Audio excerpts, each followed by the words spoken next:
look you in the eye. Bom dia a todos e a todas. É com imensa satisfação e alegria que nós, da Comissão de Teses do 13º CONADEP, damos início ao concurso de teses. E é com imensa alegria, porque este é um dos momentos principais para a Defensoria Pública do país. É um momento em que nós falamos para nós mesmos e, em decorrência disso, oxigenamos a instituição, buscamos novas alternativas, buscamos formas de crescimento e solidificação da instituição em novas bases, em bases revolucionárias, inovadoras, e que busquem novos caminhos para a garantia de efetividade dos direitos dos usuários dos serviços da Defensoria Pública. Nós temos agora, como a gente gosta de brincar, é a parte chata, né, da explicação a respeito do concurso de teses, que são as regras de como vai acontecer o concurso. Cada um dos participantes terá 8 minutos de fala, serão avisados nos 5 últimos minutos, nos 3 últimos minutos e no último minuto. E nós pedimos a colaboração de todos os colegas para que observem rigorosamente o seu tempo de fala, tendo em vista que são muitos colegas a apresentar suas teses e nós precisamos garantir isonomia a todos e precisamos que todos tenham tempo, efetivamente tempo para falar.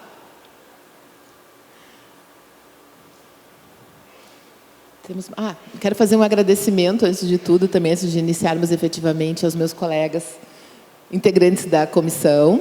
Agradecer profundamente as horas de trabalho em conjunto, as respostas imediatas no nosso grupo de WhatsApp. Dizer que tem sido uma honra trabalhar com vocês, aprender com vocês, como nós estávamos conversando, né, João? Sobretudo nós que não temos uma carreira acadêmica, né, João? É uma oportunidade enorme estarmos próximos aqui das nossas queridas colegas. E, bom, enfim, feito isso, feito esse registro, vamos começar. Não, são 8 minutos. Como?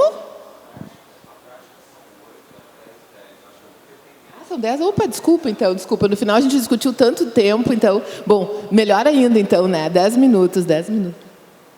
Como? Boa. Então, assim, ó, por sugestão aqui da Rivana... Não, eu passo, acho que é importante cada um falar o seu nome rapidinho, enquanto a gente dá... Por sugestão, então, da Rivana, que acho que é importante que cada colega se apresente, eu vou passar a palavra para ela. Então, bom dia, meu nome é Rivana.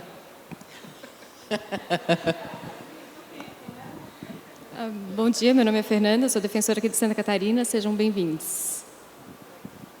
Bom dia, meu nome é João, defensor público também aqui em Santa Catarina, sejam bem-vindos, bem-vindas. Bom, então nós vamos chamar o colega Adolfo Figueiras Etienne, do Rio de Janeiro, para falar sobre a reforma administrativa da Defensoria Pública no contexto da reforma administrativa do Estado brasileiro.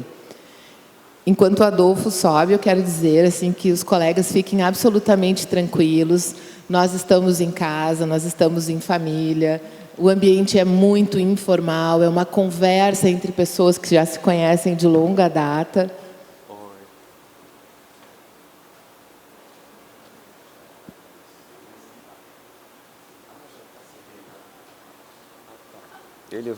O slide vai aparecer. Tá lá, ó, tá aparecendo lá.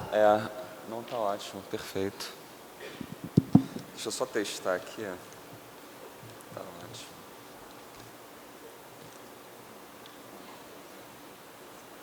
Se quiserem valendo, aí vai ter uma pessoa mostrando aqui.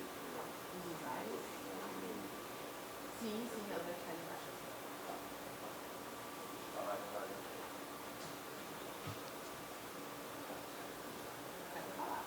Pode começar. Bom dia, eu queria cumprimentar todos e todas as defensoras presentes. Está um pouquinho cedo, as pessoas estão chegando ainda. Queria agradecer a presença de todos, estagiários, bacharéis em direitos, visitantes. E o meu tema aqui é contextualizar a reforma que a Defensoria Pública sofreu mais ou menos desde 2002, com a reforma que o Estado brasileiro sofreu desde o início de sua construção. Existem 3 tipos de administração pública. A primeira delas é a administração pública patrimonialista. Essa administração pública patrimonialista, ela teve nascimento e é caracterizada pelas monarquias, monarquia absoluta, né? E ela se caracterizava exatamente pela confusão entre o patrimônio público e o patrimônio privado, que se confundia na pessoa do rei. O rei era o Estado, e, em razão disso, não existia espírito público, né? As coisas eram conduzidas de acordo muito com o interesse do rei, né? E, com o advento do capitalismo, surgiu a administração burocrática e a democracia. E, tendo em vista a administração patrimonialista anterior, ela veio exatamente para combater essa privatização do Estado que existia anteriormente. Então, a administração burocrática ela é caracterizada por uma série de controles que visam o quê? Buscar que o administrador público ele haja em favor da sociedade, né? E aí foi criado concurso público, licitações, visando combater o nepotismo, né? E essa administração burocrática, ela perdurou até o século XX, quando veio, então, a administração pública gerencial. E por que a administração burocrática ela decaiu? Bem, ela é caracterizada numa época do Estado liberal, em que o Estado era mínimo, né? Era a administração da justiça, polícia, exército, finanças. E depois das guerras mundiais veio o Estado Social. E o Estado Social ele ampliou as tarefas do Estado, né? O Estado passou a gerir a previdência, educação, saúde, ciência, tecnologia, e a burocracia ela não era eficiente. Então, na década de 70, na Inglaterra, Margaret Thatcher começou a fazer uma reforma buscando tornar a administração mais eficaz, que ela desse mais retorno à sociedade. E foi uma reforma que buscou aperfeiçoar a burocracia, ela não extinguiu a burocracia. Ela começou a colocar foco na burocracia, focar a burocracia em resultados. Começou a dar mais liberdade ao administrador e cobrar ele nos resultados. Então, parou de focar nos meios e buscar os resultados. E como é que foi o desenvolvimento dessas administrações aqui no Brasil? Vou começar a mostrar agora. Bem, o Brasil, ele, diferente dos demais países aqui da América Latina, ele começou monárquico, imperial, né? E, evidentemente, em razão disso,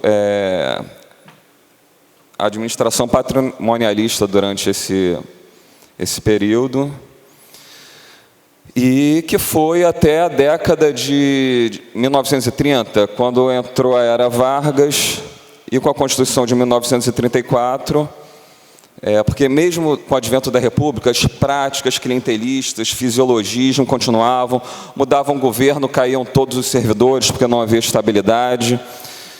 E em 1934 veio a Constituição, e essa Constituição ela já previu concurso para servidores. Foi criado o DAP, que é um Departamento de Administração do Serviço Público, que começou a prever licitações. Tudo isso buscando afastar o fisiologismo, a corrupção do nosso Estado, né? E, bem, foi assim, até a década de 90. Na década de 90, o nosso país estava com uma crise fiscal, e, na época, o governo Fernando Henrique ele buscou conter as despesas, né? Aquela época de hiperinflação, e um dos meios de conter as despesas foi o quê? Tornando a administração pública mais eficiente. Mais eficiente. Então, vamos produzir mais com menos, vamos entregar mais valor para a sociedade. E através dela veio a famosa Emenda Constitucional 19 de 98, que acrescentou o princípio da eficiência. Ela manteve os demais princípios inerentes à burocracia, legalidade, impessoalidade, moralidade, publicidade, e acrescentou a eficiência para dar um foco à burocracia. E previu a participação da sociedade na administração pública, e, chegando agora, eu queria contextualizar todas essas transformações na Defensoria Pública. Bem, entrou o governo Lula e o governo Lula deu início à chamada reforma do Judiciário, do sistema de justiça. E com essa reforma veio a reforma da nossa Defensoria Pública. Né? Começou com a emenda constitucional, que preveu a autonomia, e depois houve uma grande reforma da nossa lei orgânica. E essa lei orgânica, de forma inovadora mesmo, previu os direitos dos assistidos. Isso foi algo extremamente relevante, porque começou a botar, eu acho que na lei, que a gente tem que olhar para fora, né? A burocracia, ela é autorreferente, ela olha para si mesma. E um dos pilares, novos pilares trazidos pela administração gerencial, é que você tem que olhar para fora, você não pode olhar para si mesmo. Tem que ver como que o consumidor do seu serviço avalia o seu serviço, né? Então, passou a prever os direitos dos assistidos, passou a prever a qualidade no atendimento, né? Ela implementou a ouvidoria externa, que é uma forma da intervenção da sociedade na Defensoria Pública, né? Visando produzir melhores resultados. Ela previu a atribuição da ouvidoria externa de fazer rotineiramente a pesquisa de satisfação, ver como é que tá o nosso serviço perante os assistidos, eles estão gostando, não estão gostando. Ela previu indicadores, a promoção vinculada a indicadores. E, a meu ver, essa reforma ela teve nítido caráter de implementar o comando constitucional, que já estava lá, já podia ser implementado e foi fortalecido com essa reforma, que a grande diferença entre a administração burocrática é que a burocracia parece que não olha para fora, né? E por isso ela muitas vezes é ineficiente, ela não consegue enxergar os resultados, ela não consegue, às vezes, enxergar que ela não está prestando um bom serviço, ela acha que está prestando um bom serviço, mas não está porque nunca perguntou para o destinatário do serviço dela. Né? E nesse ano, visando ainda dar continuidade a essa reforma que iniciou em 98, né? A reforma administrativa, houve a Lei 13.460, de 2017, que foi a lei que previu o direito dos usuários dos serviços públicos. E essa lei ela mencionou expressamente a Defensoria Pública. Falou de ouvidorias, conselhos de usuários, que são os usuários de serviços públicos intervindo, opinando, fazendo sua voz presente na administração, e a avaliação continuada dos serviços públicos, que é exatamente essa pesquisa de satisfação, né? Então, eu acho que o nosso serviço é fazer uma petição bacana, mas a gente tem que pegar e prestar um serviço de excelente qualidade. A gente não pode achar que a gente presta um serviço de qualidade. A gente tem que perguntar para o assistido se a gente está prestando um serviço de qualidade, porque ele é quem sabe, a gente presta o serviço para ele, né? Então, acho essencial que sejam feitas pesquisas de satisfação, como a lei manda, para assim a gente se aperfeiçoar. Eu acho que a Defensoria Pública, esse é o caminho da gente se fortalecer. A gente prestando um serviço de excelência ao assistido, a gente tem que fazer uma petição linda, mas a gente tem que saber se ela está dando efetivamente resultados. Então, ter estatísticas verificando, como é que está as sentenças de procedência, quantas sentenças de procedências nós estamos tendo. Adolfo, muito obrigada então, pela participação. Obrigado. Desculpa, eu queria agradecer a presença de todos aqui. Queria agradecer a minha mulher que me deu um apoio e agradecer a todos aí. Muito obrigada pela participação.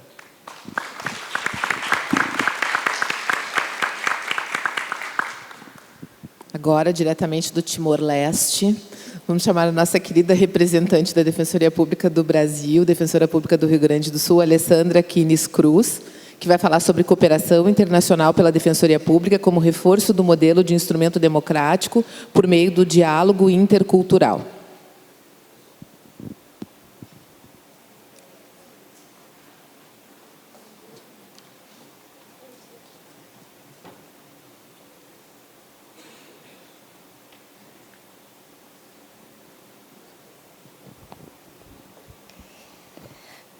Bom dia a todas. Especial bom dia às meninas da coletiva de defensoras públicas. Eu sempre achei pouco tempo para apresentar a tese aqui, que são 10 minutos, né, para falar sobre coisas que a gente pensa muito tempo, mas, é claro, não podia ser diferente. Então, eu, hoje, quando pensava como eu poderia explicar a cooperação internacional e o trabalho da Defensoria em Timor-Leste, relacionado com a interculturalidade, que é meu tema de pesquisa, eu fiquei lembrando, na verdade, do porquê que eu pensei esses temas, porque eu escolhi trabalhar esses temas alguns anos atrás. E porque, afinal, eu acabei indo trabalhar em Timor-Leste, onde eu estou trabalhando agora há 1 ano. E eu lembrei que aconteceram muitas discussões, é claro, entre nós, defensoras públicas, sobre questões de interculturalidade. Mas nem sempre essas discussões elas tinham esse viés, ou essa presença da interculturalidade como conceito. Uma dessas vezes, que eu lembrava agora, antes de vir para cá, era uma situação em que nós estávamos num jantar de defensores. E eu comecei a discutir vivamente com uma colega, né, lá do Rio Grande do Sul, sobre uma audiência que ela tinha feito. E ela contando que nessa audiência, ela estava defendendo um jovem, um adolescente, que entrou na sala de audiências utilizando um boné, né?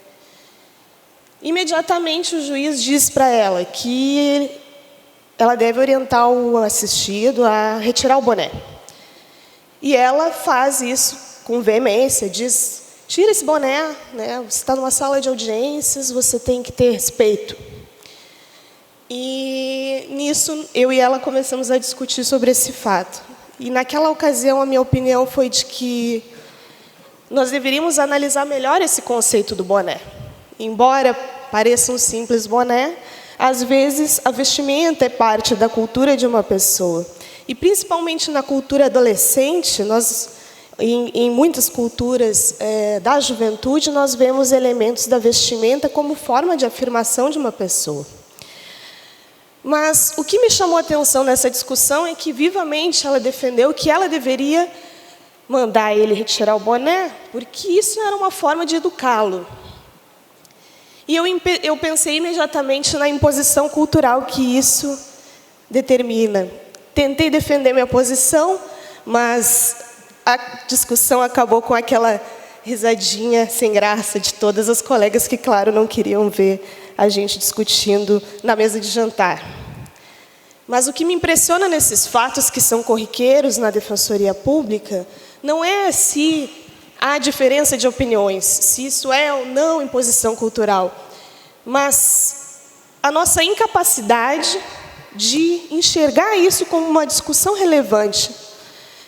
E por isso eu tenho trabalhado o conceito de interculturalidade, porque eu acredito que dentro do nosso trabalho defensorial, todos os dias nós nos deparamos com outras culturas. Nós não precisamos ir para Timor-Leste para nos deparar com outras culturas. Então, eu comecei a escrever sobre isso. É claro que essa é a minha motivação, Mas hoje, em Timor-Leste, eu acredito que eu tenho desenvolvido muito mais esse conceito.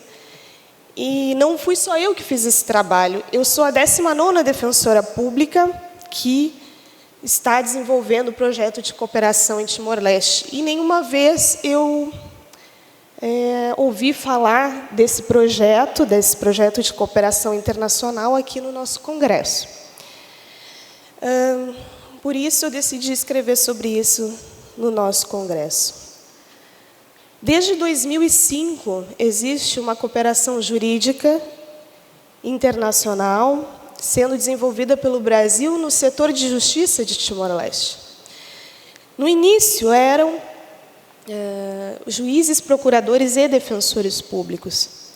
Mas, ao longo dos anos, e eu digo agora ao longo dos últimos mais ou menos 7 anos, a cooperação foi exclusivamente da Defensoria Pública. E por que isso aconteceu?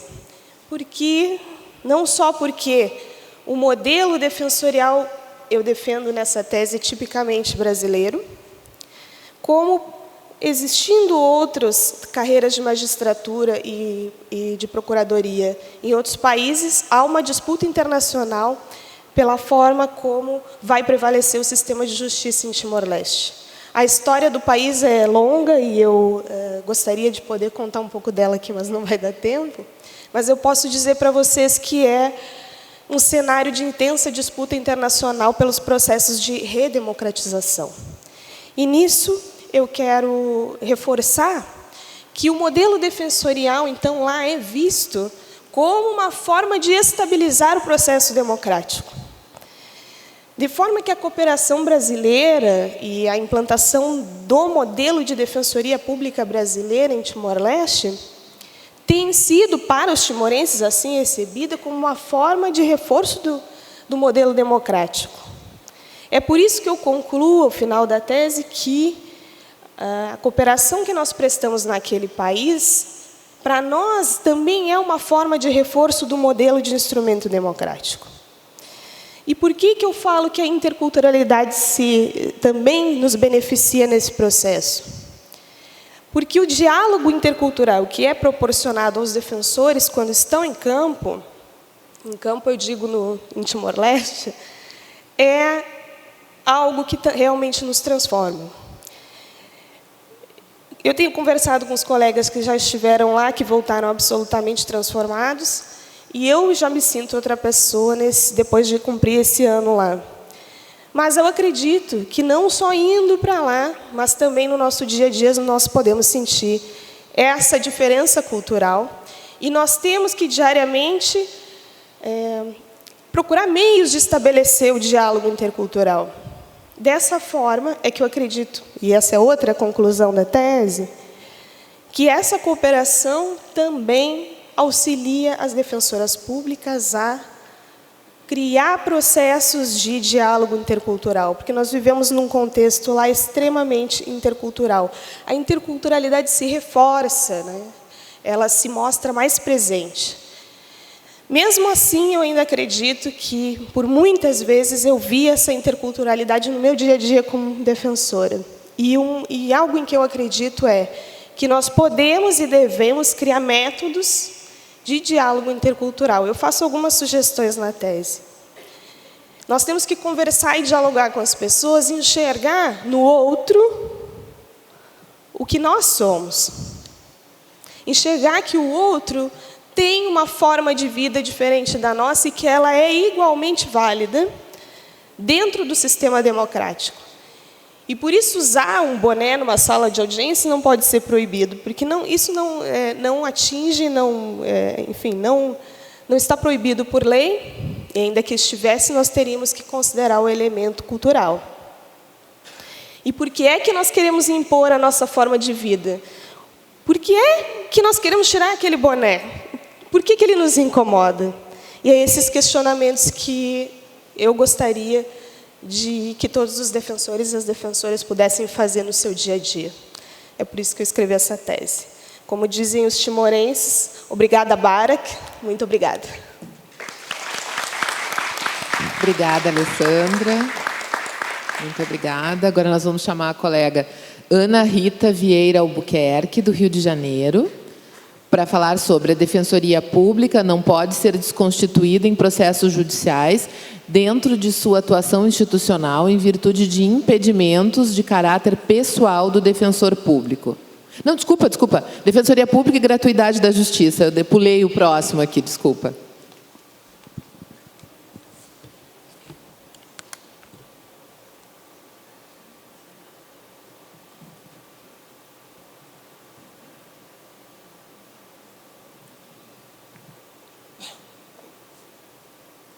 Deixa eu tentar aqui fazer minha falta de prática.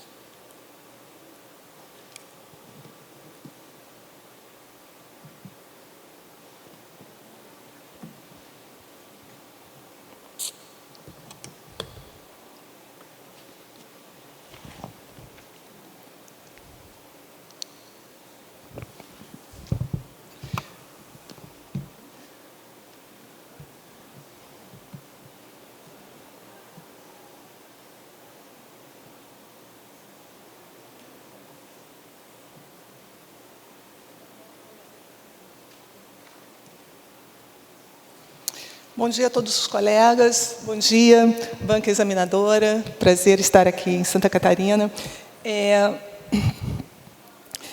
Bom, o tema é Defensoria e Gratuidade de Justiça. Nós sabemos que a assistência jurídica prestada pela Defensoria Pública e a gratuidade de justiça concedida pelo Judiciário para as custas processuais são institutos que não se confundem. Na assistência jurídica, nós avaliamos a vulnerabilidade, a hipossuficiência econômica. Para a gratuidade de justiça, o juiz analisa a capacidade jurídica daquela pessoa para o processo. Ou seja, não avalia a renda, mas muitos autores dizem que há uma diferença entre a incapacidade econômica e a incapacidade jurídica. Essa distinção foi consolidada nos artigos 98 a 102 do novo CPC, que trata da gratuidade de justiça. Esses artigos revogou parte da Lei 1060 de 50, especialmente o artigo 4º. Embora tal distinção fosse essencial, inclusive para concretizar a autonomia da Defensoria Pública, contudo o CPC não deixa claro quais os pressupostos para a gratuidade de justiça. A última parte do artigo 4º, que era muito esclarecedora, da Lei 1060, que dizia que bastava a mera afirmação para se conceder assistência jurídica àquele que não possui condições de prover o próprio sustento ou da família.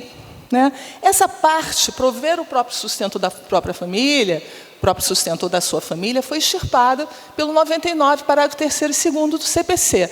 O juiz agora tem um amplo espectro de um terreno vasto para indeferir a gratuidade de justiça meramente pela incapacidade financeira.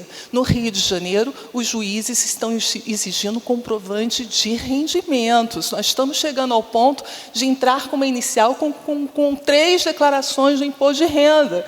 Ou seja, está havendo um retrocesso na jurisprudência, inclusive na jurisprudência, né, do STJ e não estamos com uma interpretação sistemática das nossas leis existentes sobre a matéria. Então, eu peguei aqui alguns exemplos dos estados. Ver se eu consigo aqui mudar. Falta de prática é fogo, né, gente? Vamos lá.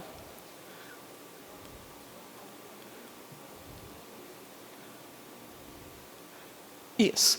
Então, eu peguei alguns estados que têm uma defensoria bem consolidada para dar um exemplo do que eu estou falando. No Tribunal de Justiça do Ceará, a interpretação ainda vem sendo feita de acordo com o artigo 4º. Embora esse acórdão seja de 2011, não houve uma mudança significativa. O que eles dizem lá? Que a condição de pobreza da parte não é relevante para a obtenção do benefício. Era o que dizia o artigo 4º da Lei 1060. Essa interpretação continua, ela é favorável aos nossos assistidos no que concerne à gratuidade de justiça. Já na Bahia, o que os juízes têm dito no tribunal? A assistência jurídica gratuita deve ser concedida à parte que, além de se valer da presunção da necessidade, que se refere ao artigo 99, parágrafo 3º do CPC, comprove a hipossuficiência financeira por meio de documentos que indiquem a impossibilidade de custear o processo. Esse acórdão é mais recente. Vejam que aqui já há um indício de que não basta a mera afirmação. Nós temos que entrar também com documentos para custear o processo. E no acórdão recentíssimo do Rio de Janeiro, não basta só a afirmação e a comprovação. Olhem só, os senhores, o que diz? Saliente-se que sobredita formalização de hipossuficiência não vale por si só, não tem o condão de autorizar, por si só. O deferimento do pleito, nesse contexto, cumpre ao postulante comprovar sua incapacidade financeira. Não é incapacidade financeira para custear as custas do processo, não é incapacidade financeira mesmo. Ou seja, é renda que se quer que comprove. Então, essa tese trata que, embora se tratem de institutos distintos, os atores do sistema de justiça, em especial a Defensoria e o Judiciário, devem caminhar juntos, uma vez verificada a incapacidade econômica e jurídica para o processo. É essencial para favorecer a crença dos desfavorecidos economicamente no sistema de justiça, pois nada pior do que uma demanda suspensa ou mesmo obstada, e pior, uma demanda que o juiz coloque um fim justamente porque não foi comprovada a gratuidade. O STJ, a jurisprudência do STJ, vem evoluindo no seguinte sentido. Em 2002, bastava que o postulante afirmasse não possuir condições de arcar com as custas do processo. Já em 2013, o ministro Herman Benjamin disse que, para o deferimento da gratuidade de justiça, não pode o juiz se balizar apenas na remuneração, no patrimônio, imprescindível fazer o cotejo das condições econômico-financeiras com as despesas correntes para preservar o sustento próprio da família. Aqui, o juiz perquerirá, prestem atenção nessa palavra, perquerirá sobre as reais condições econômicas financeiras do requerente. Se nós formos mais adiante, agora, já em 2017, outro ministro, muito bom, o ministro Luiz Felipe Salomão, disse o seguinte: o critério jurídico para avaliação da concessão do benefício da gratuidade se perfaz com a análise dos elementos dos autos, considerando que o magistrado pode, mas perquerirá, pode analisar a real condição econômica e financeira do requerente, verificar se a parte é realmente hipossuficiente de modo a obter o benefício. Não limita o magistrado a averiguar apenas a renda da parte solicitante. Aqui também ele diz que tem que se averiguar a situação real, fazer o cotejo entre a renda e as despesas da pessoa. Evidentemente, vou pular aqui porque, então, nesse primeiro tópico, nós salientamos a importância da jurisprudência e da importância também de não haver um retrocesso na interpretação dos tribunais acerca da gratuidade de justiça. E, no segundo tópico, rapidamente, nós debatemos acerca da importância da concessão da gratuidade e da importância da afirmação de hipossuficiência feita pelo defensor público. Por quê? Porque havia uma jurisprudência, há ainda uma jurisprudência, ainda que esparsa no Rio de Janeiro, de que basta a mera afirmação do defensor público para conceder a gratuidade. Isso seria feito de uma forma automática. Essa jurisprudência é fruto de uma interpretação normativa constitucional que dispõe no artigo 134 que a Defensoria Pública é instituição essencial à função jurisdicional do Estado, incumbindo-lhe a orientação jurídica e defesa em todos os graus dos necessitados. Então, eu chego aqui a algumas conclusões. O conceito de juridicamente pobre não se confunde com de economicamente pobre. Limitar excessivamente as condições para a concessão de gratuidade de justiça significa negar o acesso à justiça de boa parte da população. Em terceiro lugar, a simples afirmação de hipossuficiência para as custas do processo, quando feita perante o defensor público, implica em ônus argumentativos ao juiz que pretendem deferir total ou parcialmente a gratuidade após oportunizar a comprovação dos pressupostos. E, se houver necessidade de comprovação, o magistrado deve analisar a real e atual condição do postulante para as custas do processo. Análise da situação de vulnerabilidade. E, por fim, a interpretação sistemática do ordenamento jurídico veda qualquer retrocesso interpretativo. E termino aqui dizendo que, à medida que o juiz interrompe o curso processual de um litígio instaurado pela Defensoria Pública, que afirmou a hipossuficiência da parte para o processo, exigindo comprovantes de rendimentos e isenção do imposto de renda, muitas vezes sem qualquer elemento dos autos para tanto, esse juiz atrasa ou mesmo veda a prestação jurisdicional para o cidadão carente, ao tempo em que aumenta a descrença deste no sistema de justiça e em suas chances do processo. Muito obrigada.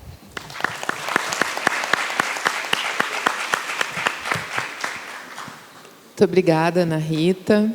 Agora sim, Bruno de Almeida Passadori, do Paraná, para falar sobre a Defensoria Pública não pode ser desconstituída em processos judiciais dentro de sua atuação institucional, em virtude de impedimento de caráter pessoal do defensor público.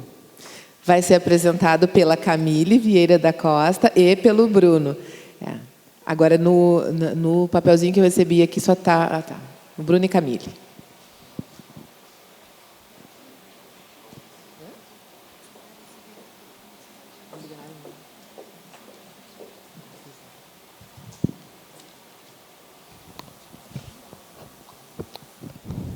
Bom dia a todas e todos. Meu nome é Camille, sou defensora pública do Estado do Paraná. Venho aqui com meu companheiro Bruno para discutir um pouquinho sobre um olhar sistêmico da atuação da Defensoria Pública, né, que é o tema do concurso de teses hoje.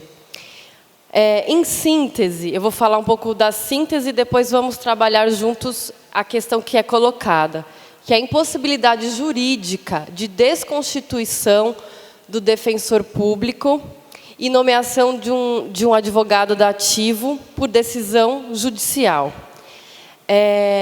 Essa questão é comumente enfrentada na perspectiva do direito do usuário, né, do usuário da Defensoria Pública.